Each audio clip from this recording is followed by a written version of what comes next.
Para esta noche abramos nuestras Biblias juntos en el 6º capítulo de Romanos. Entramos en esta noche a una de las grandes experiencias de nuestro estudio de la Palabra de Dios, conforme nos embarcamos en el viaje a lo largo de Romanos 6, 7 y 8.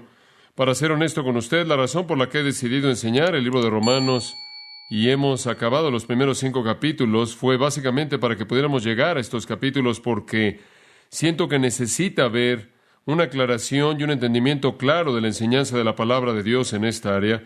Y vamos a avanzar lentamente a lo largo de estos capítulos en un sentido. En otro sentido, vamos a avanzar rápidamente tema por tema, pero quiero que me dé la oportunidad de seguir el argumento de Pablo sin explicarle todo antes de llegar ahí. Entonces, sé que inevitablemente lo que va a pasar es que vamos a cubrir unos cuantos versículos y vamos a dar lugar a 1,000,000 de preguntas, muchas de las cuales serán respondidas si usted se espera las siguientes 2 semanas. Entonces trate de ser paciente, y si la pregunta todavía no ha sido respondida, dígame, responderemos. Envíeme una nota o escríbale al personal o dígale a los ancianos. Haremos lo que podamos para tocar eso, pero vamos a movernos progresivamente a lo largo del desarrollo del argumento de Pablo. Ahora, en esta noche vamos a comenzar a estudiar Romanos 6, y la primera sección realmente que necesita ser estudiada en un sentido es una unidad, y son los versículos 1 al 14. Obviamente no vamos a cubrirlos todos en esta noche, pero vamos a comenzar. Ahora, desde que comenzamos nuestro estudio del libro de Romanos, hemos avanzado y cubierto algunos temas más bien grandes. Después de una introducción de los primeros 17 versículos, la cual básicamente bosqueja de una manera microscópica el desarrollo de la redención que será explicado en el libro de Romanos, Pablo entró en una gran afirmación de la pecaminosidad del hombre en el capítulo 1, versículo 18, hasta el capítulo 3, versículo 20.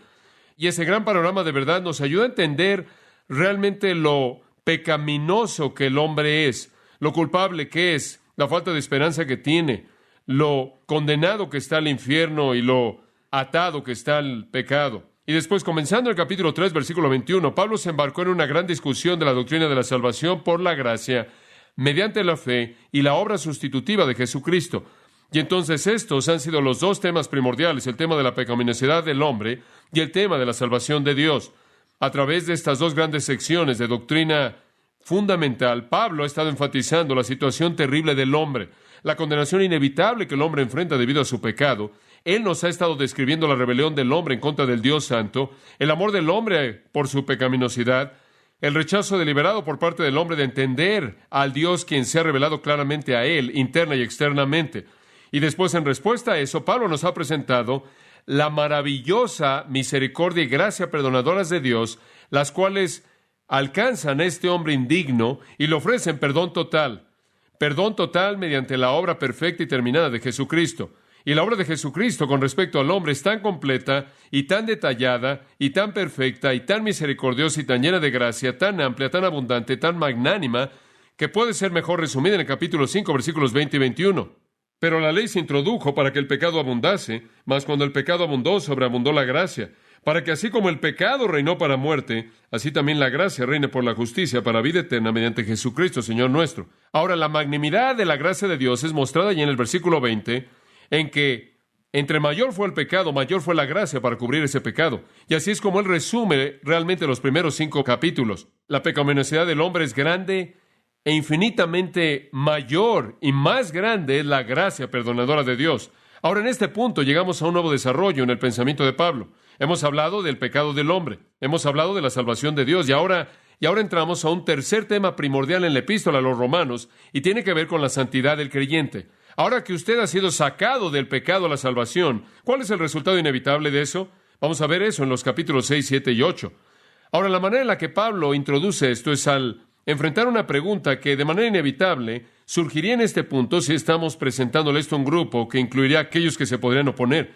Y la pregunta inevitable aparece en el versículo 1 de capítulo 6. Ahora, Pablo era muy bueno en adelantarse al argumento de su adversario. Él había predicado el Evangelio bastantes veces como para saber qué respuestas generaba. Él lo había presentado en grupos hostiles ya por muy buen tiempo y por suficiente tiempo como para saber cómo reaccionarían a ello.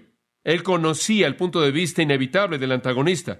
Él sabía lo que necesitaba refutar. Él sabía qué huecos necesitaba llenar para continuar con su argumento de manera eficaz. Y entonces él se adelanta a esta afirmación en el versículo 1. ¿Qué pues diremos? En otras palabras, si el pecado está abundando, pero entre mayor es el pecado, mayor es la gracia, ¿perseveraremos en el pecado para que la gracia abunde? Digo, si más pecado genera más gracia, entonces, ¿acaso simplemente debemos continuar ahora que hemos sido redimidos y pecamos más para que Dios pueda mostrar más gracia? Si Él se emociona tanto por la gracia, entonces que muestre mucha gracia. En otras palabras, alguien le diría a Pablo, Pablo, tu doctrina es antinominiana. Tu doctrina es aquella que da libertad tremenda. Esta idea de que la salvación simplemente y únicamente es por gracia a través de la fe sin obras, y entre mayor es el pecado, mayor la gracia, lleva a un punto de vista antinominiano. Esto es un punto de vista en contra de la ley, una libertad sin límites. Lleva a una persona a decir, bueno, si entre más pecado hay más gracia, entonces, hombre, voy a pecar como loco para que Dios simplemente pueda recibir todo tipo de gloria al dar gracia.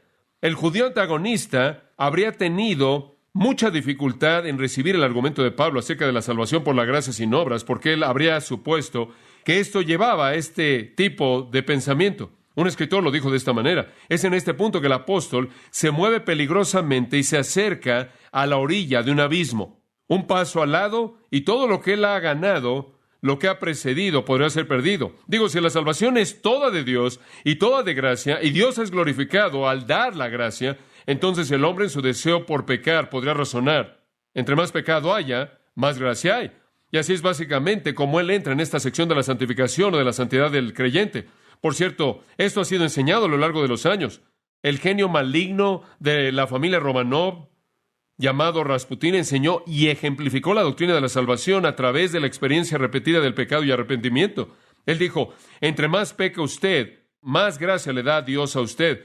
Y entonces, entre más peca usted, y peca usted con abandono, entonces más le permitirá a Dios ejercer su gracia, y más le dará a usted a Dios la gloria. De hecho, él continuó diciendo que si usted tan solo es un pecado ordinario, usted no le da a Dios una oportunidad de mostrar su gloria, entonces sea usted un pecador extraordinario. Ahora eso es antinomianismo.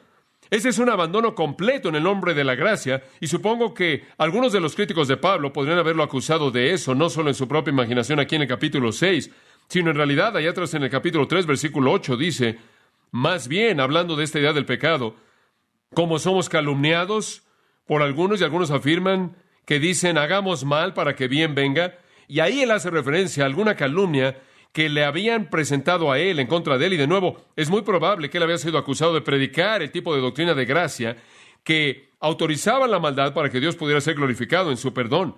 Y también podría ser no solo que los críticos estaban atacando a Pablo desde este ángulo en un sentido negativo, en otras palabras, querían que negara la doctrina de la gracia porque llevaba al antinomianismo.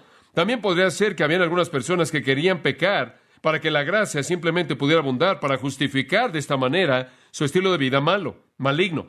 Digo, no lo estaban criticando, estaban contentos con aceptarlo. No son los legalistas que estaban diciendo, no podemos aceptar lo que tú dices, Pablo, eso lleva al antinomianismo. Estaban los libertinos que estaban diciendo, bueno, Pablo, aceptamos lo que dices, vamos a empujar esto a su conclusión lógica. Si usted quería conocer un grupo de ellos, podría encontrarlos en la ciudad de Corinto, ahí en la iglesia. Me parece que había un grupo libertino de personas en el nombre de Jesucristo, y era ese grupo. Vivían sin ninguna de las restricciones normales de santidad que deberían obligar a los hijos de Dios. Se caracterizaban por el incesto, por estarse demandando de manera incesante el uno al otro. Hay una indicación de avaricia egoísta, de estar colocando el pie el uno del otro sobre el cuello el uno del otro. Se caracterizaban por la inmoralidad sexual, la prostitución, el paganismo y la actividad demoníaca. Inclusive se ponían de pie en sus asambleas y en el nombre de un don del Espíritu Santo maldecían a Jesús. Y quizás fueron ese tipo de cosas que en cierta manera acomodaban al libertino que quería empujar la doctrina de la gracia en su propia mente a lo que era su conclusión lógica. Pero Pablo no iba a permitir ninguno de estos dos extremos. Él no iba a abandonar la gracia para acomodar a los legalistas, y él no iba a abandonar la gracia para restringir al libertino. Él no lo iba a hacer, él no lo iba a permitir en ninguno de los dos casos. El legalismo nunca es un remedio para nada, ni siquiera la licencia. Dios tiene un mejor camino, un camino más excelente, y encontramos que Pablo desarrolla ese camino en Romanos 6, 7 y 8, y básicamente, si le puedo dar una probada, ese camino es el camino más excelente, y es el camino de la obra de Dios en el corazón, la obra regeneradora, y después el ministerio que va de la mano del Espíritu Santo, y veremos esto conforme avanzamos. Ahora, conforme entramos al capítulo 6, lo que Pablo nos va a mostrar es que el evangelio verdadero de gracia no lleva libertinaje, simplemente a pecar como loco, porque usted va a estar bien de cualquier manera. En otras palabras, Es lo que ha usted oído de personas que dicen que quieren criticar la doctrina de la seguridad eterna. Dicen, bueno, si crees en la seguridad eterna, entonces lo que realmente quieres decir es que una vez que eres cristiano simplemente puedes pecar lo que quieras y vas a estar bien. ¿Ha oído usted a personas decir eso? Claro, es lo mismo. Y entonces, para ellos quieren restringir el evangelio de gracia pura, salvadora, en su realidad eterna, porque temen que esa es la única manera en la que pueden controlar a la gente. Y entonces violan la pureza de la gracia salvadora como una entidad para poder controlar a personas que podrán abusar la gracia. Pero Pablo no va a permitir nada de eso. De hecho, conforme entra al capítulo 6 de manera necesaria y de manera permanente, liga una vida santa con la verdadera salvación. En otras palabras, usted no necesita controlar externamente a las personas que son redimidas, porque dentro de ellos está implantado un principio de control en virtud de la nueva naturaleza, la nueva vida, que está bajo el control del Espíritu Santo de Dios. De tal manera que esto funciona internamente, no externamente. Y vamos a ver esto conforme desarrollamos estos capítulos juntos. Ahora, los capítulos 3, 4 y 5 básicamente hablan de la justificación. Los capítulos 6, 7 y 8 hablan de la santificación para aquellos de ustedes que les gustan las etiquetas teológicas. Si lo quiere ver de otra manera, capítulos 3, 4 y 5 tienen que ver con cómo es que usted se salve. Los capítulos 6, 7 y 8 tienen que ver con cómo es que usted vive después de que ha sido salvo. Y hay una conexión absoluta, una conexión absoluta. Los dos están ligados. Ahora escuchen lo que voy a decir. La santidad es tanto un regalo de Dios para el creyente como lo es la salvación en el acto redentor. Lo vuelvo a decir. La santidad es tanto un regalo de Dios al creyente como la redención lo es en el acto salvador. Cuando una persona es redimida, no es solo una transacción divina, es un milagro divino de transformación. No solo es legal, es real. No es solo Dios diciendo, ahora usted es salvo, es Dios transformándolo a usted. No es solo Dios diciendo que algo es verdad, es Dios haciéndolo verdad. No es solo Dios declarándolo usted justo, es Dios recreándolo en justicia. Como puede ver, como he estado tratando de señalar antes en el libro de Romanos, Dios no dice cosas que no son una realidad. Y Él no va a llamar a personas justas cuando no lo son. Y entonces la santificación y la justificación están ligadas. Y me atrevo a decir, amados, que nada es más importante para nosotros que entender en el antinomianismo total de la escena cristiana contemporánea, que entender el eslabón entre la santificación y la justificación, entender la conexión entre una vida santa y una salvación verdadera. Esa es la razón por la que le he dicho en otras ocasiones que estoy convencido de que la iglesia en Estados Unidos, en muchos casos, es una iglesia no regenerada, no redimida, perdida, impía, sin Cristo, que va camino al infierno porque no veo ninguna santidad ahí y creo que debe haber esa realidad. Bueno, veamos el argumento de Pablo. Podremos continuar y hablando de este tema por mucho tiempo. Quiero entrar en el texto. El cimiento para la enseñanza de Pablo de la santidad está establecida en la apertura de este capítulo maravilloso. Permítame tan solo darle 3 elementos para abrir los primeros 14 versículos. El antagonista, la respuesta y el argumento.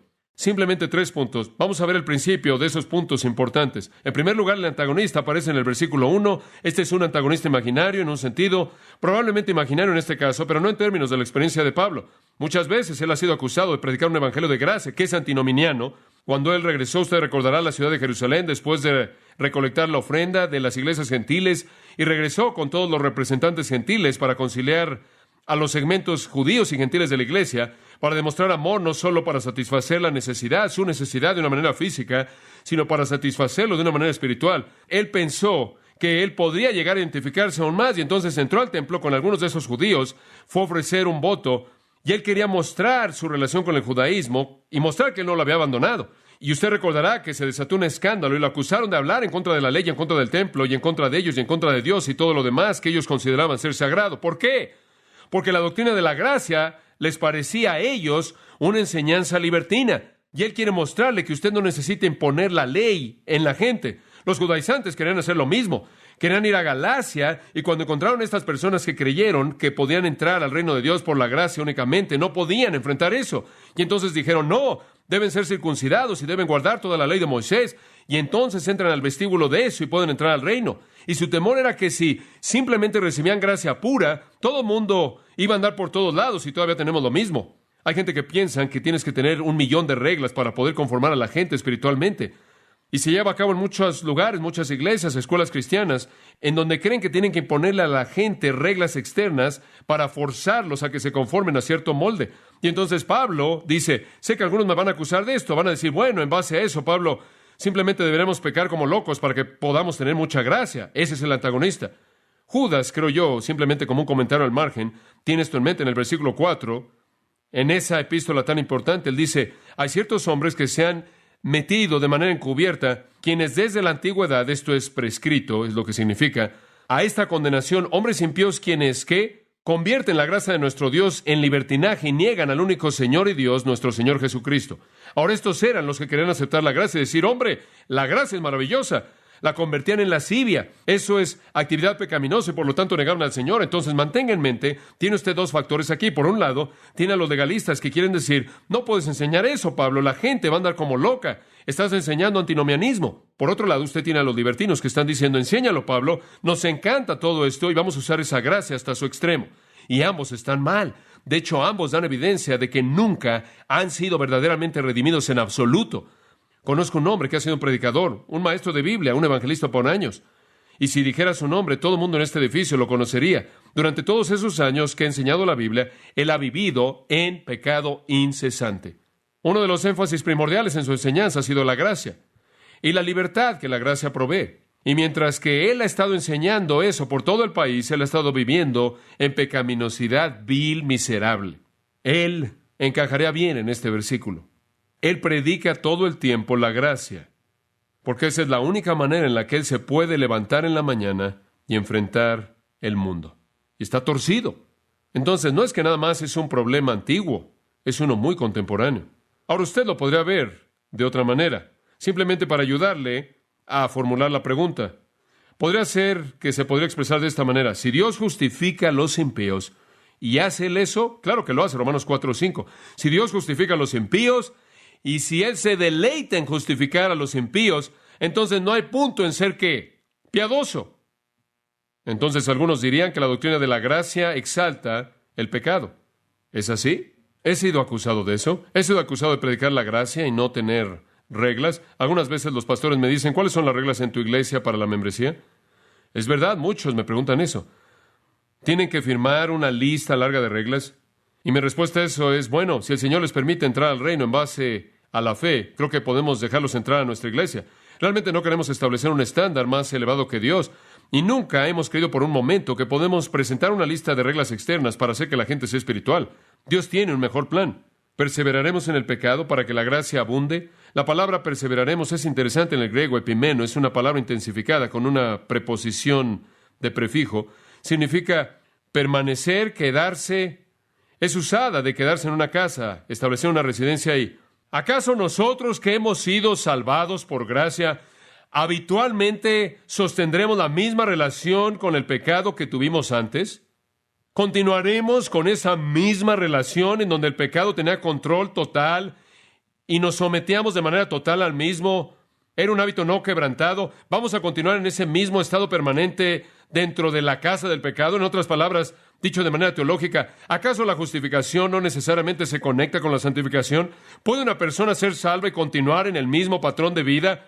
¿Puede haber una transacción divina que no tenga impacto en la vida? Algunos en nuestra cultura cristiana dirían sí.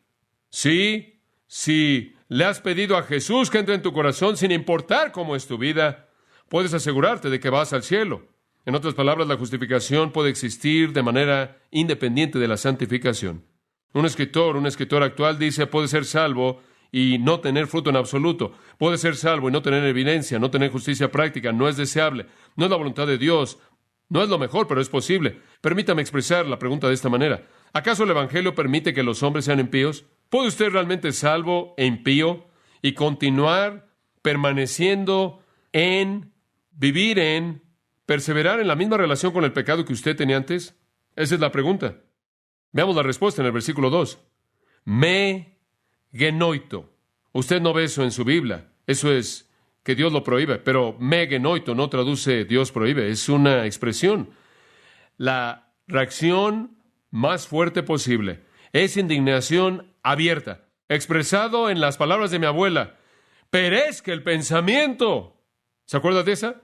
Expresado en lenguaje coloquial contemporáneo, de ninguna manera, en ninguna manera, que nunca sea. Es negación con aborrecimiento de un pensamiento así. La sugerencia misma es totalmente refutada por Pablo. Entonces, él no simplemente presenta un gran argumento, simplemente dice, no, no, no. Es una fórmula abierta. De ninguna manera, absolutamente no. Un cristiano que continúa perseverando, viviendo en el pecado, no solo es algo impermisible, sino que es imposible. El pensamiento simplemente produce repulsión. El doctor Barnhouse escribió un párrafo interesante acerca de esto. En parte del mismo dijo esto: la santidad comienza en donde la justificación termina, y si la santidad no comienza, tenemos el derecho de sospechar que la justificación tampoco comenzó. Y tiene razón. Ahora, la razón de Pablo para expresar esta repulsión no se encuentra de nuevo en algún argumento extenso, sino más bien en una pregunta simple, y es tan profunda. Véanlo en el versículo 2. Porque los que hemos muerto al pecado, ¿cómo viviremos aún en él? Ahora, eso, amigos, es una afirmación muy profunda y rica. Pablo no dice, bueno, veo por qué lo dice usted. Hombres, es un problema. Bueno, veamos. Más vale que respalde este asunto de la gracia. Sí, puedo ver por qué podemos tener algunos cabos sueltos aquí.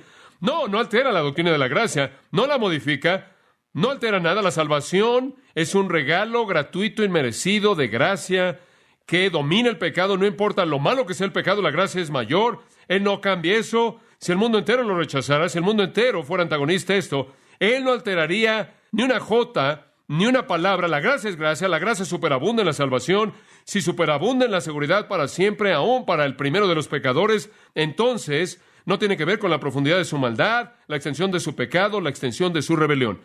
No importa si usted es muy bueno externamente, o si es un asesino, o nada que haya entre estos dos puntos.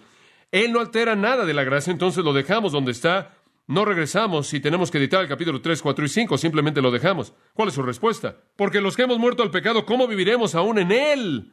Él no está hablando de un estado, le está hablando de un acto pasado. Él no está diciendo que usted en la actualidad está muerto al pecado, le está diciendo, ha muerto tiempo auristo. En un punto, murió al pecado, murió al mismo. ¿Cómo puede usted permanecer en él cuando usted murió al mismo? Ahora quiero trazar un pequeño círculo alrededor de esa frase, muerto al pecado, en su Biblia, porque es la clave o la premisa fundamental del argumento entero del capítulo. Y nos va a tomar el capítulo entero realmente para desarrollar la importancia de este concepto, pero vamos a comenzar a hablar de esto en esta noche. Ahora, ¿qué está diciendo? Escuche, porque este es el cimiento del resto del capítulo. La muerte y la vida no son compatibles. Digo, usted no puede estar muerto y vivo al mismo tiempo. ¿Estará usted de acuerdo con eso? Digo, esa es una imposibilidad lógica. Usted no puede estar muerto y vivo. Algunos de ustedes pueden estar vivos y verse como muertos. Y después a veces usted va a un funeral, alguien está muerto, pero se ve vivo. Pero usted realmente no puede estar muerto y vivo al mismo tiempo. No son compatibles. Entonces, es una contradicción fundamentalmente lógica el que un cristiano esté viviendo en pecado cuando ha muerto al mismo. ¿Se da cuenta? En un acto definido en el tiempo pasado, un rompimiento de una vez por todas que se llevó a cabo con el pecado. Esa es parte de la identidad del creyente. Y un creyente, por lo tanto, no puede vivir en pecado. Si un hombre vive en pecado, si permanece en pecado, si continúa en pecado, no es un creyente. No es diferente de lo que Juan dice en 1 de Juan. El que es nacido de Dios no puede cometer pecado. El que hace eso, el que permanece en él, da evidencia del hecho de que él nunca ha sido sacado de ese dominio. Nunca ha muerto eso. Todavía está vivo en esa dimensión. Ahora, si usted fuera a ver el pecado como una esfera, o si fuera a ver el pecado como un dominio, usted podría decir que el creyente ya no vive en esa esfera, el creyente ya no vive en ese dominio. ¿Y sabe una cosa? Dice en el Salmo 37 que cierta persona murió. He aquí lo busqué, pero no podía ser encontrado. Y en un sentido real, ese es lo mismo con el asunto del pecado. El creyente ya no está ahí, él ha muerto al pecado. Ahora, algunos de ustedes están pensando aquí y ya están diciendo, ahora, espera un momento, MacArthur. ¿Qué quieres decir con eso? ¿Estás diciendo que los cristianos nunca pecan? ¿Dije eso? Simplemente estoy diciendo lo que Pablo dijo. Ahora, sea paciente hasta que se desarrolle el argumento y llegaremos a la pregunta. Pero el punto que queremos señalar aquí es que lo que usted quiera hacer para explicarlo, hemos muerto al pecado y ya no vivimos en esa esfera. Ya no vivimos en esa dimensión. Hemos sido trasladados del reino de las tinieblas a otra esfera. Ahora escuche, eso significa, como dije antes, que la salvación no solo es forénsica, es real. No solo es un hecho en términos de transacción, es una realidad en términos de transformación. Si alguno está en Cristo, ¿qué nueva criatura es? Creo que fue Stifler, el comentarista, quien dijo, y creo que fue, no quiero representarlo de manera equivocada, pero creo que lo que él dijo fue que él murió, no solo por lo que hice, sino también por lo que soy. Muy importante. Él murió no solo por lo que yo hice, sino también por lo que yo soy. En 2 Corintios, capítulo 5, y si usted siente como que se está perdiendo, sea paciente y vamos a encontrarlo. En 2 Corintios 5:14, simplemente para darle otras escrituras, porque el amor de Cristo nos constriñe, porque juzgamos o afirmamos que si uno murió por todos, entonces todos ¿qué? Morimos. Y Él murió por todos para que los que viven no vivan para sí, sino para aquel que murió por ellos y resucitó. Ahora, él dice, podemos determinar esto, podemos afirmar esto, que si Jesús murió, entonces todos también morimos. Y si todos morimos, entonces ya no vivimos como solíamos vivir. Ahora vivimos una vida nueva y vivimos para Él. Ese es el mismo concepto. Ese es exactamente el mismo pensamiento. Hemos muerto a la esfera del pecado, el cual era nuestro amo, el que nos tenía cautivos. De hecho, en Colosenses 3:3, él dice, poned la mira, versículo 10, en cosas de arriba y no en las de la tierra. Dice usted, bueno, ¿cómo puedo hacer eso? Aquí es cómo lo puedo hacer. Porque habéis muerto. ¿Está muerto a qué? A la esfera del pecado. Y vuestra vida está escondida con Cristo en Dios.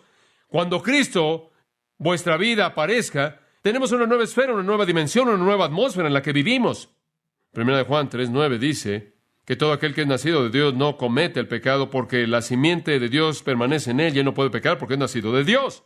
Ahora, la gente se ha ahogado en este tipo de conceptos y pasajes porque temen que quiere decir erradicación de la naturaleza de pecado. Y se me ha hecho esa pregunta. La gente dice, ¿crees en la erradicación de la naturaleza de pecado? Digo, ¿crees que cuando te vuelves un cristiano eres instantáneamente perfecto? Mi respuesta a eso es, ¿estás bromeando? Soy pastor, conozco la realidad de mi propia vida y la de el resto de la gente. Lo único que le estoy diciendo es lo que Pablo está diciendo aquí. Veremos cómo todo esto encaja conforme avanzamos, pero un cristiano no puede permanecer, no puede quedarse, no puede residir en el pecado como lo hacía antes de su conversión. Él murió al pecado. Ahora ese es el antagonista y la respuesta. Ahora veamos el argumento. Y lo comienza a desarrollar en el versículo 3. Y únicamente vamos a comenzar aquí. Observe cómo lo desarrolla. Aquí es como le explica lo que quiere decir cuando él habla acerca de morir al pecado. ¿Qué es lo que realmente quieres decir con eso? Aquí está su explicación. Y él lo hace en una serie de afirmaciones lógicas. Esto es muy lógico. Realmente usted tiene que pensar con Pablo. Realmente está aquí en su modo legal. Él está tomando esto como si fuera un argumento legal. Es muy lógico, es muy fluido en términos del flujo de pensamiento. Pero él avanza desde el versículo 3 al 14 con una serie de verdades, simplemente una tras otra, desarrollando lo que significa el hecho de que hemos muerto al pecado. Y conforme avanzamos a lo largo del primer principio es este. Somos bautizados en Cristo. ¿Lo ve usted ahí en el versículo 3? ¿O no sabéis que todos los que hemos sido bautizados en Cristo Jesús hemos sido bautizados en su muerte? Simplemente tome la primera mitad del versículo. Ese es el primer versículo que quiero que vea. ¿O no sabéis que todos los que hemos sido bautizados en Cristo Jesús, en nuestra conversión fuimos bautizados en Cristo Jesús? ¿Qué significa eso? Bueno, ¿qué significa eso? Bueno, hablemos de las implicaciones. Que una persona siquiera pueda pensar de preguntar si los cristianos tienen libertad de pecar, muestra una falta de entendimiento de lo que es un cristiano. Usted meramente no es declarado legalmente justificado como una persona justa si escoge hacer lo que quiere hacer. Cuando usted se volvió cristiano, usted fue llevado a una unión viva, íntima con Jesucristo. Y creo que esa es la mejor manera de entenderlo. La salvación no es que Dios ahí en el cielo ve el registro MacArthur donde dice pecador condenado al infierno y Él lo tacha y coloca un sello que dice salvo. No es solo eso. No es algo que se lleva a cabo en el cielo y no tiene nada que ver conmigo. Cuando me vuelvo cristiano, la Biblia dice que mi vida es fusionada con la vida de Jesucristo. Digo, si quiero usar el sentido correcto de la palabra bautizo, soy inmerso en Jesucristo. Ahora ese es un concepto maravilloso. Cuando usted se volvió cristiano, usted fue sumergido en Jesucristo, fue fusionado en Jesucristo. Ahora, si usted fuera a estudiar, por ejemplo, varios otros pasajes, simplemente un par que vienen a la mente, puede escribirlos. 1 Corintios 10:2 habla de ser bautizado en Moisés. Habla de los hijos de Israel en el desierto que fueron bautizados en Moisés. Lo que significa es estar bajo la autoridad de Moisés, participar en el liderazgo mosaico, participar en el privilegio mosaico, participar en la bendición mosaica. Aquello que Dios hizo en su vida alcanzó a la gente que lo siguió. Entonces, ser inmerso en Moisés significaba estar involucrado en todo lo que Dios estaba haciendo en la vida de Moisés. Y ese es un buen paralelo. Conforme los hijos de Israel, en un sentido, fueron fusionados en Moisés, Él fue su líder, Él fue el ancla a Dios, Él fue el canal a través del cual Dios habló, Él fue aquel que tuvo el rostro que brillaba y revelaba la gloria de Dios, y esos estaban en Moisés, en un sentido, unidos con Él. En un sentido inclusive más real y más profundo, somos bautizados en Jesucristo, somos colocados, inmersos profundamente en Cristo. Ahora, creo que esto es usado de manera metafórica aquí. Esto no está hablando aquí de H2O. Creo que Él está hablando, como lo hace en términos de bautismo en 1 Corintios 12, cuando Él habla de que todos hemos sido bautizados con el Espíritu Santo. Y Él no está hablando de agua ahí. Él está hablando de un ministerio de inmersión en donde el Espíritu de Dios, el Cristo, es el bautizador, y mediante la agencia del Espíritu de Dios, Él nos sumerge en el Espíritu y por lo tanto en la iglesia, la cual conlleva la vida universal del Espíritu. Ahora estos son pensamientos profundos, pero está hablando metafóricamente. Somos fusionados, inmersos profundamente en Jesucristo. Habla de una comunión íntima personal. Primera de Juan habla de esto y dice, nuestra comunión es con el Padre y con su Hijo. Jesús dijo en Mateo 28, Él dijo, he aquí yo estoy con vosotros todos los días. Pablo dijo a los Corintios en 1 Corintios 6:17, el que está unido al Señor, que un espíritu es con Él. Y entonces cuando usted se convirtió en cristiano, usted se volvió uno con Él. Un escritor dice, la introducción o el colocar a una persona, lugar o cosa en un nuevo ambiente o en unión con algo más como para alterar su condición o su relación con su ambiente previo es la mejor definición de baptizo. Es colocarnos en un nuevo ambiente, colocarnos en una nueva unión, en una nueva relación, con nuevas condiciones, todo diferente. Y entonces lo que Pablo está diciendo aquí es, mire, cuando fuiste salvo, fuiste colocado en Jesucristo. Es un concepto increíble. Y voy a ser honesto con usted en este punto. Usted nunca lo va a entender de manera total hasta que llegue al cielo. Yo no lo entiendo de manera completa, simplemente veo lo que dice y lo acepto por fe. En Gálatas 3:27 dice, como muchos de vosotros han sido bautizados en Cristo, vestidos de Cristo. Y ahí Él equipara el vestirse de Cristo y el bautizar en Cristo como uno y el mismo. Simplemente son dos maneras de hablar de esto. En un sentido es como ser inmerso en Cristo, en otro sentido es como colocar a Cristo en usted. Vestirse de Cristo, Colosenses 2 habla del mismo asunto en el capítulo 2, versículo 11. En quien fuisteis circuncidados con la circuncisión hecha sin manos, al quitarse el cuerpo de pecados de carne por la circuncisión de Cristo, sois sepultados con Él en bautismo, en el cual también son resucitados con Él a través de la oración de Dios, quien lo ha resucitado de los muertos. Entonces, en un sentido, ha sido colocado usted en su circuncisión. Usted ha sido colocado en su muerte, usted ha sido colocado en su sepultura, usted ha sido colocado en su resurrección, usted es fusionado con Cristo. Increíble. Como puede ver, eso es precisamente por qué Pablo, en 1 Corintios 6, dice, ¿cómo es posible que pueden unirse con una prostituta? Porque cuando hacen eso, están uniendo a Cristo a una prostituta porque están fusionados con Él. Inclusive, cuando estábamos muertos en pecados, Efesios 2:5, Él nos dio vida, escuche esto, junto con Cristo y nos ha resucitado juntos y nos hizo sentarnos juntos. Morimos con Cristo, resucitamos con Cristo, ascendimos con Cristo, reinamos con Cristo. Y Él dice al final del tercer capítulo de Apocalipsis, les es dado el sentarse conmigo en mi trono. Entonces escuche. Digo simplemente a partir de eso y nada más. Si cerramos el libro de Romanos y fuéramos a casa, sabríamos que es imposible que una persona continuara en la misma relación con el pecado que él tenía antes de eso, porque él ha sido fusionado con Jesucristo, quien es eternamente santo. Ahora, algunas personas creen que esto significa bautismo en agua, que Dios les ayude. Digo, ese es un versículo seco si es que hubiera habido alguno que fuera seco. Pero permítame decirle algo, usted no puede evitar el reconocer que tras bambalinas hay algo de agua debido a las palabras que escogió. Alguien podrá decir, bueno, ¿por qué no simplemente dijo, todos los que creen en Cristo están creyendo en su muerte y creyendo en su resurrección y están unidos con Él? ¿Por qué usa el bautizado? Porque el bautismo, ese maravilloso acto simbólico hermoso, se había vuelto la identificación externa de una fe interna. Él no está promoviendo salvación por agua. Eso sería contradecir el capítulo 3, 4 y 5. No hay agua en ninguno de esos capítulos, por cierto. No está negando todo lo que él acaba de decir, pero escuche, en esos días el bautismo en agua era una señal fija para la fe. Y con mucha frecuencia en las Escrituras, cuando usted lee bautismo, podrá sustituir fe. Porque el escritor ve esos dos iguales, el bautismo siendo la señal externa de la fe. La gente en esos días que creía en Cristo era bautizada. Entonces Pablo puede decir que Cristo fue colocado en el bautismo, Gálatas 3:27. E inclusive Pedro podría decir, el bautismo ahora nos salva, 1 Pedro 3:21. Y Tito puede decir, fuimos lavados por el lavamiento de la regeneración, Tito 3:5. Y podría ser dicho que nuestros pecados son lavados en Hechos 22:16. Y en todos esos casos no estamos diciendo que usted es salvado por agua, pero simplemente se volvió el símbolo de fe y entonces en un sentido fue usado de manera sinónima. Y probablemente es verdad que los romanos estaban muy conscientes del bautismo y esa es la razón por la que en el versículo 3 él dice, ¿o no sabéis? ¿Se han olvidado de lo que su bautismo simbolizó? Esa es la belleza del bautismo. Esa es la razón por la que estoy convencido que el único bautismo válido es inmersión, porque es el único que demuestra de manera absoluta la entrada del creyente en una unión total con Jesucristo, y eso es inmersión. Él está diciendo, ¿son ignorantes del significado de su bautismo? ¿No saben que simboliza la realidad espiritual de ser inmerso en Jesucristo? La realidad trágica es que ese símbolo se convirtió en una realidad para muchas personas. La mente carnal siempre convierte el símbolo en la realidad y elimina la realidad. Entonces vemos la primera gran verdad. Estamos en unión con Jesucristo. Es un pensamiento increíble. Uno con Él. Creo que Pedro quizás lo dice tan maravillosamente como podría ser dicho en 2 Pedro 1:3.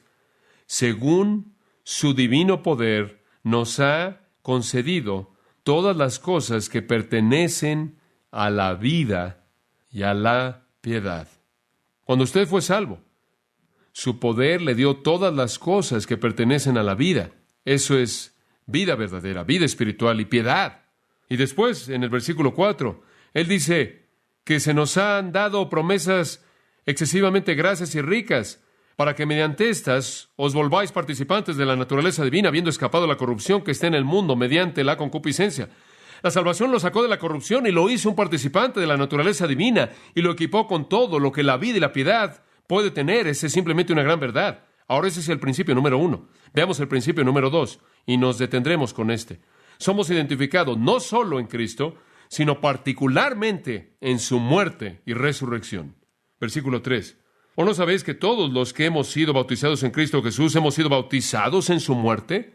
Ahora veamos eso por un momento. En primer lugar, fuimos bautizados en su muerte. ¿Qué es lo que estamos diciendo aquí?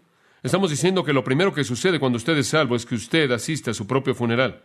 Ahí es donde todo comienza. Usted muere al pecado. Ahora observe el versículo 4. Porque, y este versículo simplemente retoma el pensamiento del versículo 3, porque somos sepultados juntamente con Él para muerte por el bautismo, esto es por el bautismo espiritual, no el agua, a fin de que como Cristo resucitó de los muertos por la gloria del Padre, así también nosotros andemos en vida nueva. Ahora, somos sepultados en su muerte y resucitamos en su resurrección. Es una afirmación increíble. Somos sepultados, versículo 4, juntamente con Él para muerte por el bautismo. Y después tiene usted una cláusula de propósito hin en el griego, lo cual significa para que resucitemos para andar en vida nueva. Ahora, ¿qué es lo que eso está diciendo? Cuando usted fue salvo, escuche esto, y no puedo explicarlo en últimas, únicamente en el sentido simple. Cuando usted fue salvo, cuando usted vino a Jesucristo y creyó en Él, mediante un milagro divino, usted fue colocado en Jesucristo. Y usted fue llevado de regreso 2000 años atrás y usted murió y usted fue sepultado para que la vida antigua pudiera morir y usted pudiera resucitar para caminar ¿en qué? En vida nueva. Una muerte se llevó a cabo y lo que sale de esa tumba es algo muy diferente de lo que entró a esa tumba. Según está en Cristo, nueva criatura es. Entonces el propósito para que usted muriera al pecado era para que usted pudiera vivir para Dios. Ahora, amados, creo que esta es una verdad muy simple. Los cristianos son diferentes. Y entonces cuando usted hace la pregunta, bueno, simplemente sigamos pecando.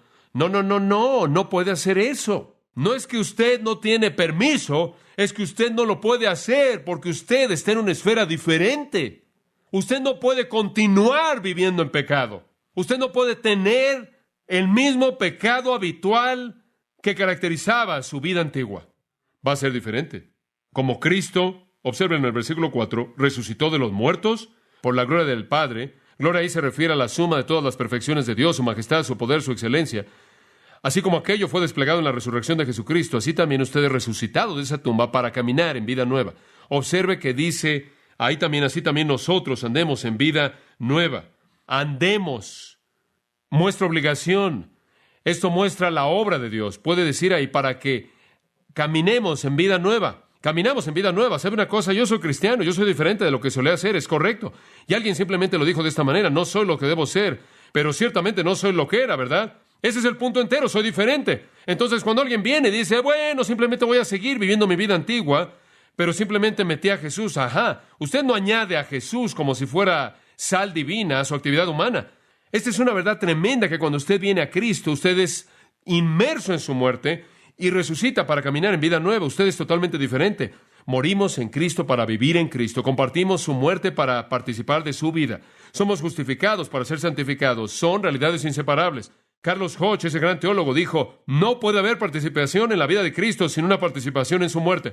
Y no podemos disfrutar los beneficios de su muerte a menos de que seamos participantes del poder de su vida. Debemos reconciliarnos con Dios para ser santos y no podemos ser reconciliados sin volvernos santos. Fin de la cita.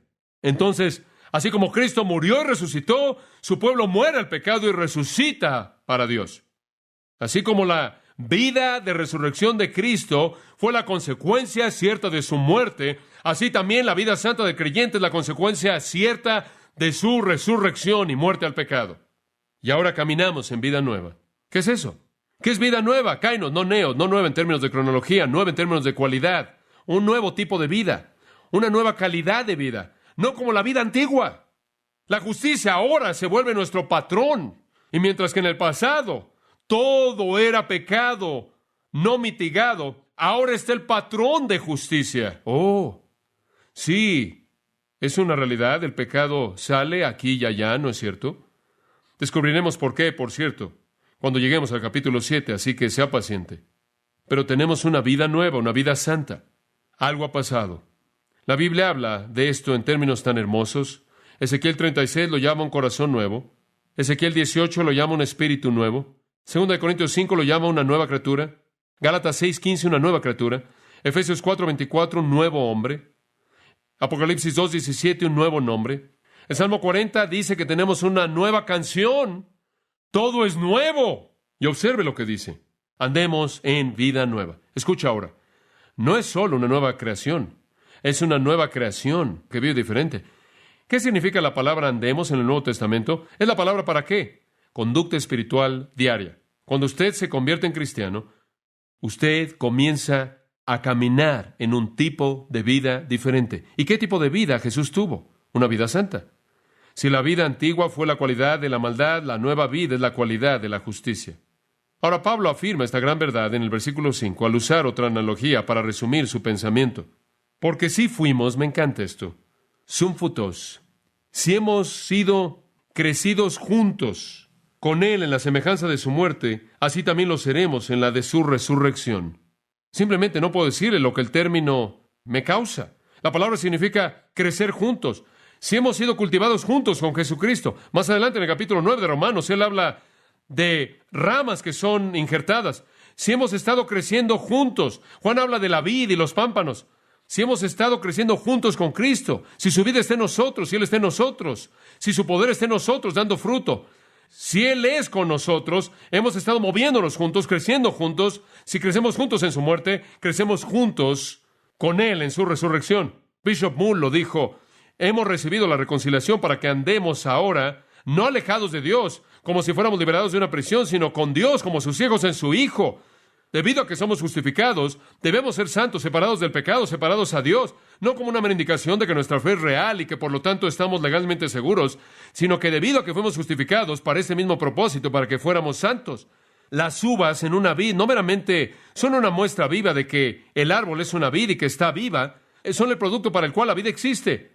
Es una cosa en la que no debemos pensar que el pecador debe aceptar la justificación y después vivir para sí mismo. Es una contradicción moral de la naturaleza más profunda y no puede ser entretenida sin mostrar un error inicial en el credo entero espiritual del hombre. Fin de la cita. En otras palabras, él dice, usted no puede tener la justificación sin la santificación. Eso es simplemente y de manera exacta lo que Efesios 2 dice cuando dice, sois salvos por medio de la fe, ¿verdad? No por obras, para que nadie se gloríe. pero somos hechura suya, creados en Cristo Jesús para buenas obras, las cuales Dios preparó de antemano para que anduviéramos en ellas, ¿verdad? Como resultado, usted no es salvo por buenas obras, usted es salvo para producirlas.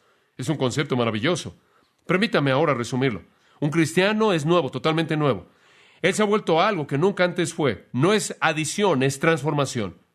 Archive eso en algún lugar porque vamos a regresar a eso. No es añadir algo. No es que usted obtiene algo que no tenía antes y usted se queda con lo que tenía antes. Es transformación. Ser un cristiano es no recibir algo nuevo, es volverse a alguien nuevo. Significa que hemos muerto al pecado en nuestra nueva naturaleza. El pecado ya no es el poder permanente en nuestra vida. Es maravilloso. Y todo esto es más que algo que Dios dice acerca de nosotros. Es algo que Dios hizo por nosotros. Aquí es donde tenemos que comenzar. Las palabras de Carlos Wesley en el gran himno "¿Y cómo puede ser?" son una conclusión apropiada. Por mucho tiempo mi espíritu encarcelado yacía, atado en el pecado en la noche de la naturaleza. Tu ojo produjo un rayo avivador. Me desperté. El calabozo se llenó de luz. Mis cadenas cayeron. Mi corazón fue liberado. Y aquí viene lo principal. Me levanté y ¿qué? Te seguí. Como puede ver, esa es la clave. Como puede ver, Wesley sabía que la justificación llevaba a la santificación. En su nuevo libro, La dinámica de vida espiritual, Richard Lovelace sugiere que en el cristianismo contemporáneo hay un espacio de santificación, así lo llama él. Bueno, él podría tener un espacio, un vacío de santificación, pero Dios no tiene ninguno. Si usted vino a Cristo, usted ha sido salvado para santidad. Usted no es el mismo, usted es diferente. Y si usted no es diferente, más vale que usted se examine para ver si usted realmente está en la fe. Bueno, más la próxima semana. Eso es tan solo el comienzo. Oremos. Padre, nos sentimos como niños pequeños, dando vueltas en la biblioteca inmensa de verdad grandiosa, tratando de encontrar una explicación elemental que la pueda reducir para que nuestras mentes simples puedan entender. Ayúdanos a ver y oír lo que tú nos estás diciendo. Y por lo menos, para esta noche, entender el cimiento de que ser salvo es ser diferente. Estar muerto en términos de haber muerto al pecado es estar vivo para Dios y caminando en un nuevo tipo de vida. Gracias por esa palabra clara. Y oramos que tú abras la verdad conforme la estudiamos diligentemente, para que podamos ser para la gloria y alabanza de nuestro Salvador. Oramos en su nombre. Amén.